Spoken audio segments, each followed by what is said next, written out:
মাননীয় প্রধানমন্ত্রী সারা বাংলাদেশের বন্ধু, উনি অপপ্রচার করেছেন আমার বন্ধু। আমি প্রধানমন্ত্রীর বন্ধু হয়ে এই সমস্ত কাণ্ড কারখানা করার ব্যবস্থা করেছি, যার কোনো প্রমাণ উনি কখনো দিতে পারবে না। সমস্ত বক্তব্য আপনারা শুনেছেন, জেনেছেন। আমার দুটো প্রশ্ন, উনি যেহেতু ক্ষমা চেয়েছেন, উনি যেহেতু দুঃখ প্রকাশ করেছেন, যে দুইটি শব্দ নিয়ে আমার খুব নিজে থেকে আমাকে খুব ব্যথিত করছে, সেটা হলো এক নম্বর, আমি প্রধানমন্ত্রীর বন্ধু হয়ে এই সমস্ত কাণ্ড কারখানা করার ব্যবস্থা করেছি, যার কোনো প্রমাণ উনি কখনো দিতে পারবে না।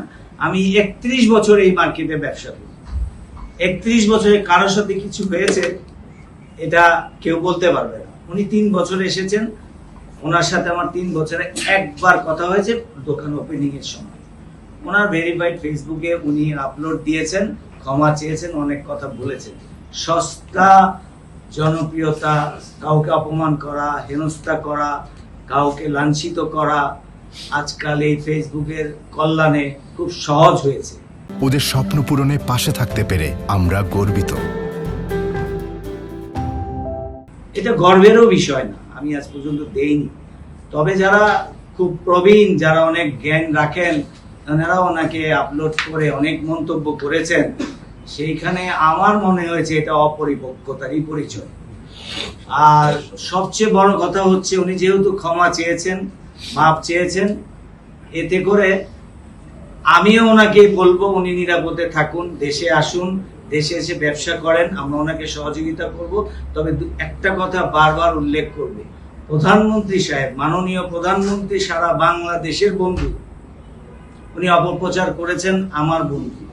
সবার সাথে সবার পরিচয় হলে একটা সুস্থ মানুষ সুপরিচিত হওয়ার সম্ভাবনাটা খুব সহজ।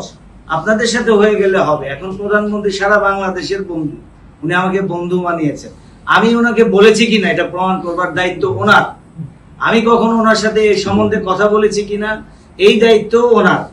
উনি ওখানে বলেছেন ভেরিফাইড ফেসবুকে, ওনার কি বলেছেন যে তৃতীয় পক্ষ ওনাকে ইন্ধন দিয়েছে, তৃতীয় পক্ষ বলিয়েছেন। এটা দায়ভার ওনার। উনি কেন বলেছেন, কে বলিয়েছে, কে বলানো হয়েছে, এটা উনি আপনাদেরকে বিশ্লেষণ করবেন, আপনারা জেনে দিবেন। তবে আমি সবাইকে অনুরোধ করব, এই যে ভেরিফাইড ফেসবুকে মার্কেটিং করার পলিসি কিংবা কেউ জনপ্রিয়তা পাওয়ার পলিসি, এখানে গর্বের তো কিছু নাই।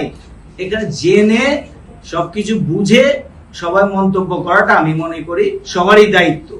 সবাইকে আমি শুধু এইটুকু ধন্যবাদ জানাবো, আমরা দেখেন আইনের আশ্রয় নিয়েছি, আমরা নিয়েছি দোকান মালিক সমিতি, সারা বাংলাদেশের দোকান মালিক সমিতির আশ্রয় নিয়েছি, ওনাদের মাধ্যমে এই সংবাদ সম্মেলনটা করেছি। আমি জীবনে এই প্রথম সংবাদ সম্মেলন মানে উপস্থিত, আমি কখনো করিনি।